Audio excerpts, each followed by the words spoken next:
We're going to take advantage of the season and what you might call incompetence at Cleveland City Hall to talk about leaves. It's Today in Ohio, the news podcast discussion from cleveland.com and the Plain Dealer.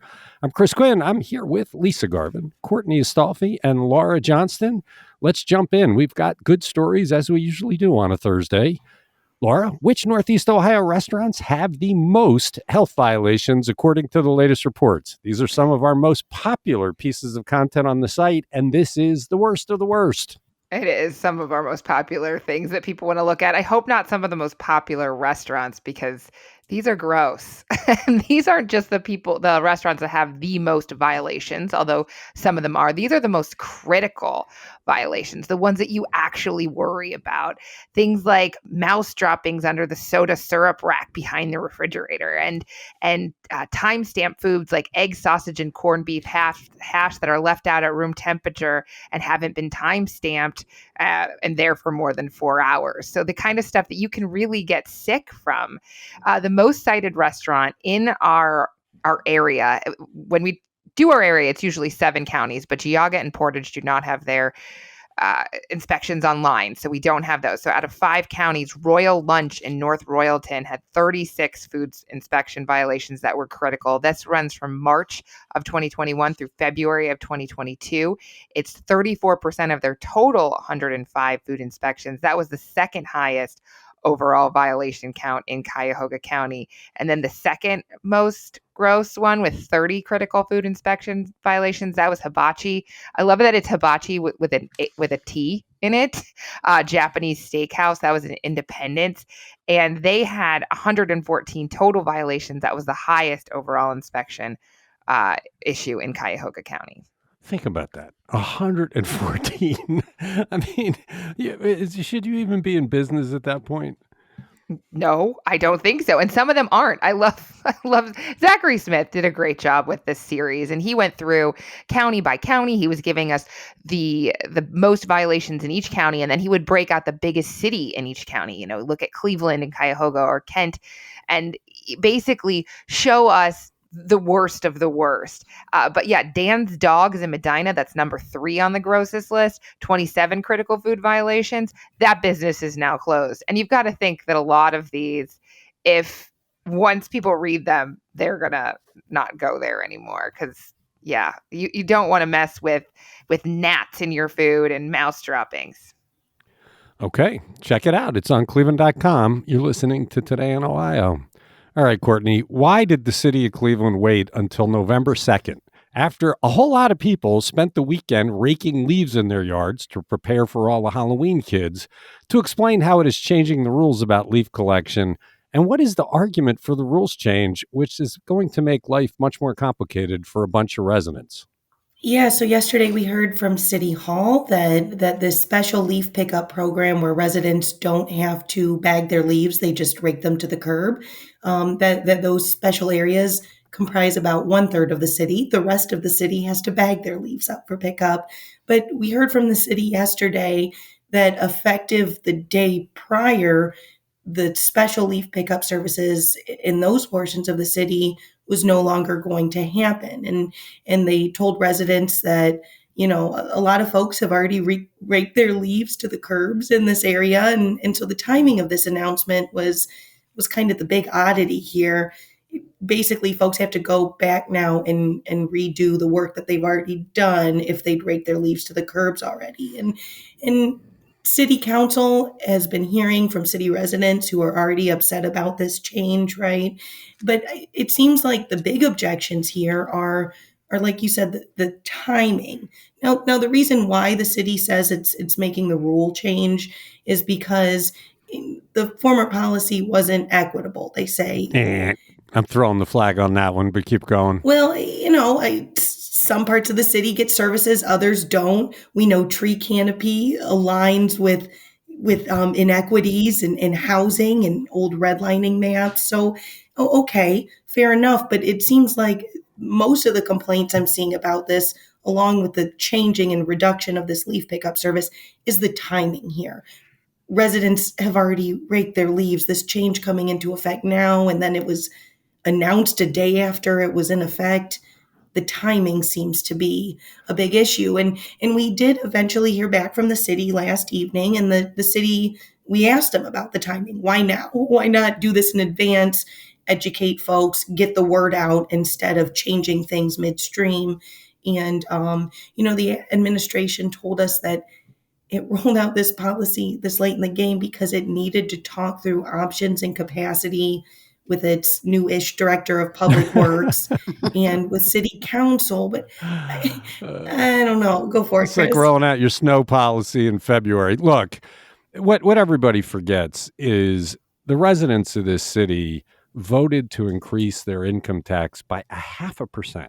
I mean, 0.5%, which was a 25% increase in their income tax rate on the promise of improved services like leaf collection.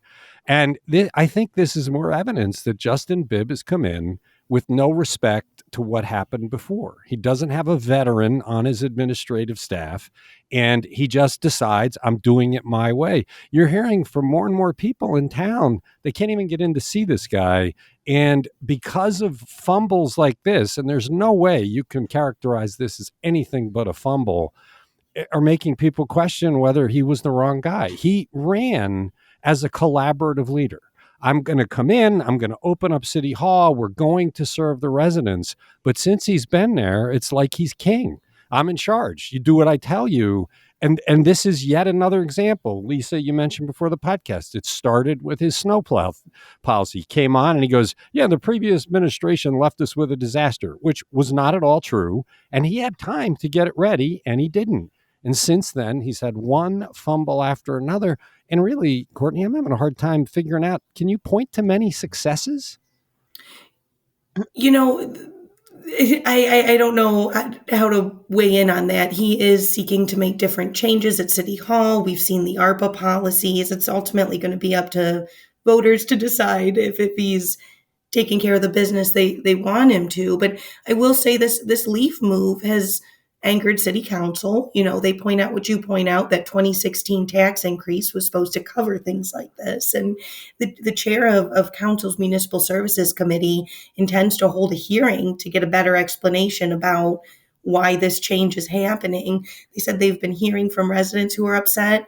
I saw this interesting Twitter stream from Councilwoman Rebecca Marr. She said she'd been asking for weekly updates about leaf pickups for over a month now, and then it just seems like this was thrown on folks' laps at the last minute.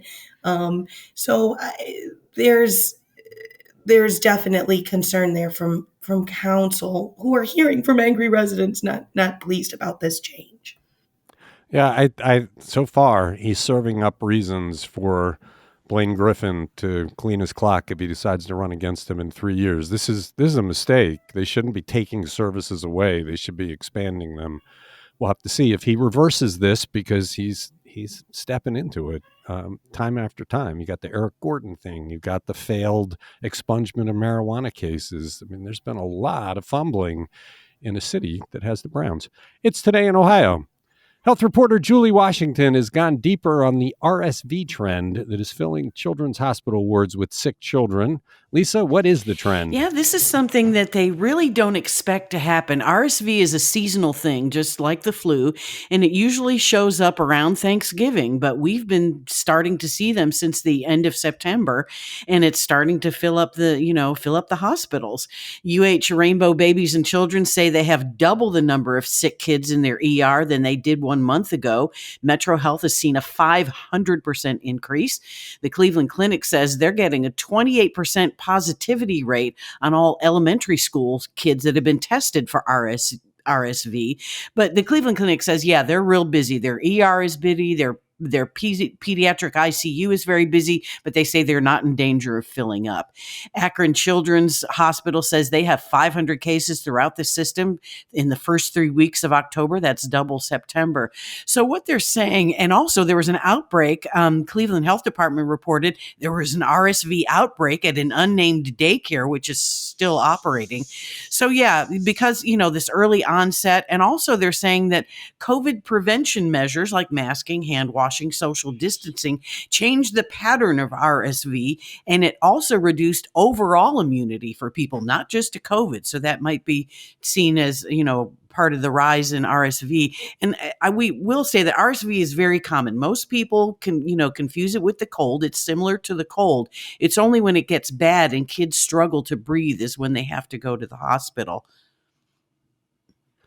Is this something that targets a certain age group, or can it get kids all the way up through high school? What is this more of an elementary school kind of thing, or really young We kids? usually see it in the very young and the very old, and the ones that are most affected by it and the ones that are carriers as well are, young kid. Well, it's really, it's dangerous in kids under 6 months and premature kids who have difficulty swallowing or clearing their mucus just regularly. It's also high risk among the elderly, people with respiratory and, ailments like COPD, cancer patients, anyone with a depressed immune system. Like I said, at MD Anderson, when RSV started, at the cancer center, when RSV season started, they wouldn't even let kids inside the hospital, but you mostly see it in children. So it's more of a daycare problem than a school problem. I mean, they're finding these elementary school kids are testing 28% positive. So, Laura, have you gotten any warnings from the school system? No, I haven't. I think it is probably the younger kids that you're more worried about. That doesn't mean my kids won't get it, but I might not even realize it's RSV. Okay. It's Today in Ohio. We talked last month about the dearth of car sales in Northeast Ohio, but there was finally some good news in October. Laura, what was it? They're selling more cars. So dealerships in Northeast Ohio sold 16,373 new cars, trucks, and SUVs. And that was a 6.6% increase compared to October last year. And it's the first time since June of 2021 that sales figures have actually been up compared to the same month the previous year. So that is a big deal because, as we all know, the problem was that they didn't have any cars to sell. It's not that people didn't want cars. I mean, they were booming at the end of 2020, but when everything shorted out and they couldn't get cars, you couldn't sell cars because you had nothing in stock. Although we did talk last month about it was also partly the economy, that people are putting off big ticket purchases because they're so worried about what the future holds. Well, that, and I mean, there's no deals, right? Like, you're like, please. I mean, I bought a car in July, right? And I felt lucky that I could find one that I wanted to buy. And we had been saying for 2 years, yes, we need a car, but this is not the time to buy it. And finally, it was like, we don't want to invest, thousands of dollars in a 12-year-old van. So I think, people kind of put that off. And now if they hear there's inventory and maybe there'll be deals again, then I think more people will consider it. But you're right. The economy, inflation, and jobs are all going to play into that decision because this is not like a pack of gum. Like, this is an investment. Sounds like we might have a story for our Saving You Money columnist, Sean McDonald. Is this the time to buy a new car? You never know. I mean, you think really, because sales year to date are still down 19% compared to 2021, that if they can offer deals, they probably will, because there'll be model year end incentives, promotions to close out the year. If they have enough cars, you'd think they'll want to move them. Okay. It's Today in Ohio.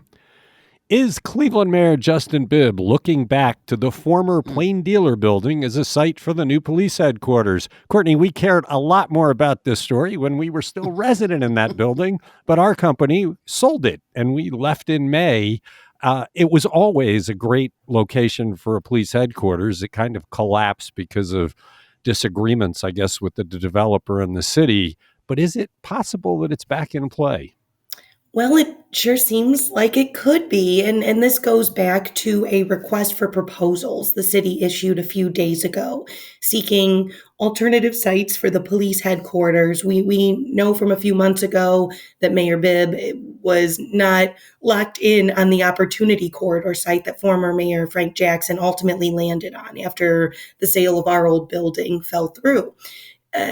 So we knew that they weren't locked in on that site. There's still a chance the police headquarters could go on Opportunity Corridor. But this request for proposals that went out this week had a specific set of parameters that the city is now potentially looking at for the site of the headquarters. And there's some specificity in here. They want a building that's within 2.5 miles of City Hall. They want a building close to the highway, and one that includes 250,000 square feet of space and 450 parking spaces that are separate from public parking. Now, reporter Lucas DePrilly kind of calling around and getting a sense from real estate folks in town about, are there really many that buildings within 2.5 miles of City Hall that kind of fits these specific requirements? And Terry Coyne told us, I mean, here's the quote: "I'd say the Plain Dealer building fits the request for proposals as if it were written for it." So exactly. So it's That is a great quote. Yeah, you love Terry Coyne. That guy knows how to present he's the guy that has commercials in the Super Bowl and in NFL games. He's a very good marketer. So one of the problems with the Plain Dealer building back when Frank Jackson was looking at it was it still had a lot of tenants. And he had wanted a clean building with no tenants. As I understand it, there's one tenant left, the CEOGC, the county agency, but the conditions have changed. And so I guess it's possible that they could stop being a tenant, which would leave that as an empty building, which is what the city wanted. Yeah, we'll have to see what that piece of the puzzle shakes out to be. Nothing in this request for proposals says this is supposed to be the former Plain Dealer building that the city was considering years prior. It doesn't give a nod to that. In an interview with Cranes this week, the city's chief development officer said he wasn't going to be talking about specific sites here. But I think it's worth noting that this request for proposals only gives developers, real estate agents, brokers 2 weeks to put together a plan for alternative sites. That's a pretty short window. And the city isn't ruling out new construction, right? They're seeking proposals that could be new construction on a piece of, vacant land or whatever, but they have a very quick turnaround window. The city wants the building to be available within 24 months of a contract being signed. So that would be a quick turnaround for a new build, I would assume. And let's remind people that site is basically 2 city blocks. It's from, it's more, but it's from 18th to 21st Street, and it goes past Rockwell from Superior all the way to St. Clair. It has a 3-story parking garage and 2 very large parking areas. Plus, the city did all the due diligence on that building, whatever it was, 4 or 5 years ago. So all the environmentals are done. All of the research that is needed is done. Plus, they had, with the developer Geis, they had a plan for turning it into the headquarters. So they could do it fairly quickly. And let's face it, it wouldn't cost anywhere near as much as it would to build new out on Opportunity Corridor. It was always the ideal site, and it was a shame that it collapsed. We can say that now because we won't profit from its sale. We had to be a little bit more careful when our company, we didn't own it. The Advance Ohio didn't own it, but our parent company owned it. And so we were always a little bit trepidatious about talking about why it's such a great site. It's a great site. So we'll have to see. And, I was chit-chatting with one, higher up at City Hall a few weeks ago, and I floated, are you going to that site? And I got a smile and a no comment. So, well, I wrote a column while we were still there saying, it would be nice if somebody would champion this. We can't because we own it. We have a conflict of interest. And a bunch of readers slapped me and said, you know what? You're the only ones. You're the only watchdog out there. You ought to be pushing it if it's the ideal site, but it made us uncomfortable. Now we can push it. So I hope they go there. It's Today in Ohio. We had 22 rail cars derail and overturn in Ravenna Tuesday. Lisa, people have a fascination with trains. I don't know if it's because they're so big and they lumber and everybody loves to talk about them. But what does it take to get 22 trains back on the tracks? Well, it takes a lot of big equipment and a lot of people working very fast, because when rail lines are closed freight doesn't get moved. So railroads are really proactive about, fixing derailments and getting trains back on track. So 22 cars of this 237 car Norfolk Southern train derailed Tuesday night near South Prospect and Ohio 44 in Ravenna Township. They were going from Bellevue, Ohio to Conway, Pennsylvania. And the cars that were involved in the derailment were mostly rock salt hoppers and the ones that carry automobiles. They're called auto racks. So there was no hazardous material that was spilled. So we don't know what caused this derailment. It's being investigated right now by the Federal Railroad Administration. But yeah, these excavators, they come in and they dig up the damaged section of rail, and then they use a crane to lift the train cars that are worth saving back onto the track. And railroad companies have their own equipment and they have their own response teams. And as I said, it's in their best interest to clear this as quickly as possible. There were 2 rail lines affected by this derailment, but they say that both of them should be fixed by now. So we're thinking that traffic should be back to normal as of this morning. And our videographer, John Pano, went out. He did some aerial shots and got some video of them working on this. It's if you think about how much these cars weigh, it's like, what is it, 300,000 pounds or something? How big the equipment would have to be to pick that up and then get it aligned right on the tracks. It's not just setting it up right. Some of these cars, though, it sounds like they were not salvageable, that they basically had to take them apart. Yeah, that's correct. I mean, and seeing some of the video in the news yesterday, you could see where the cars were just totally crumpled and not worth putting back on the track. So they have to haul all that away as well. Wow. Yeah, check out the video. It's on cleveland.com. You're listening to Today in Ohio. Cedar Fair has not seen crowds return fully from pre-pandemic levels, but it certainly is seeing some pre-pandemic cash at parks like Cedar Point. Laura, what does its third quarter report show? Record revenue. So they made $843 million in the third quarter. That was up 12% over 2021. Operating expenses were up 18% as well. They were driven primarily by wage and supply cost increases. But I mean, per capita spending is $62.62. That's slightly down from 2021, way up from 2019. And out of park spending continues to increase.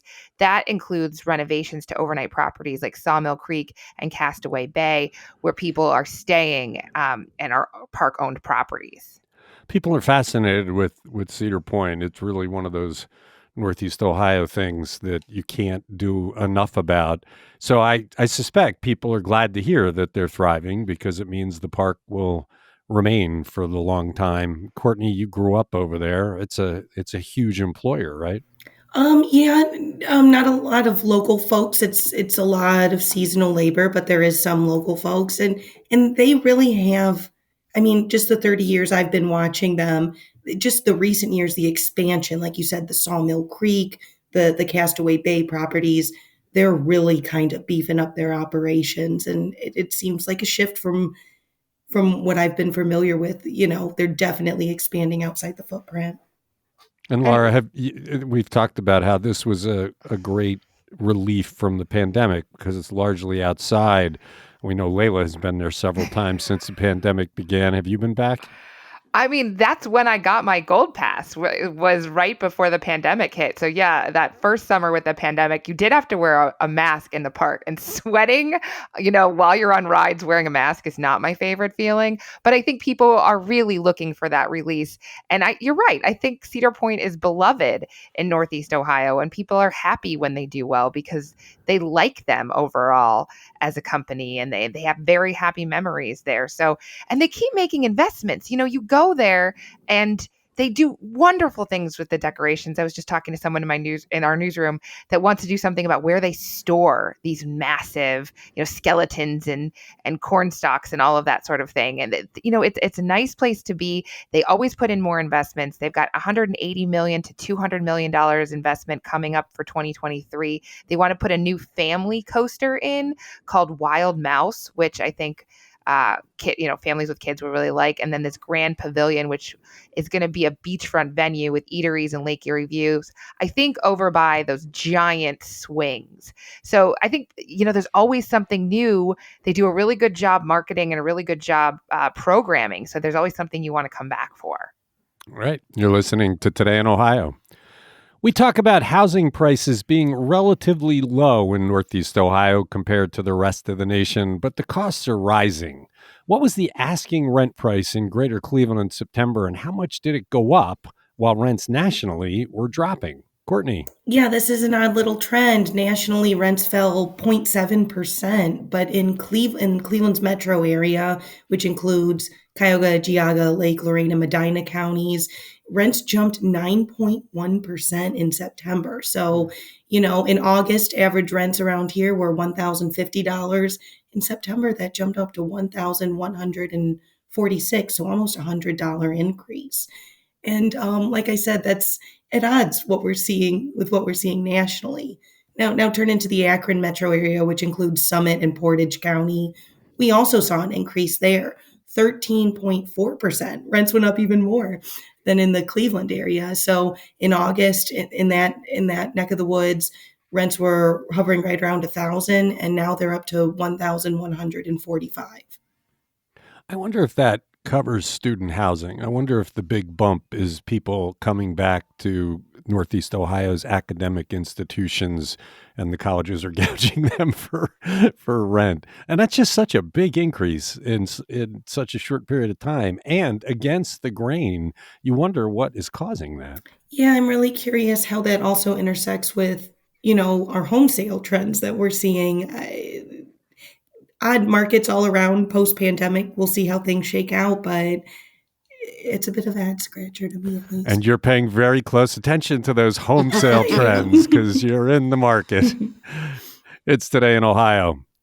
Getting solar panels put on your house can be scary. What if they do a terrible job and create roof leaks? What if they mess up your electric system? How are some solar advocates working to give people confidence when they hire a solar installer? Lisa, this is only going to become a bigger problem as solar expands. Two nonprofits, Green Energy Ohio and Solar United Neighbors, are collaborating and they've created an industry code of ethics, and they're encouraging solar installers to take the Solar Ethics Pledge.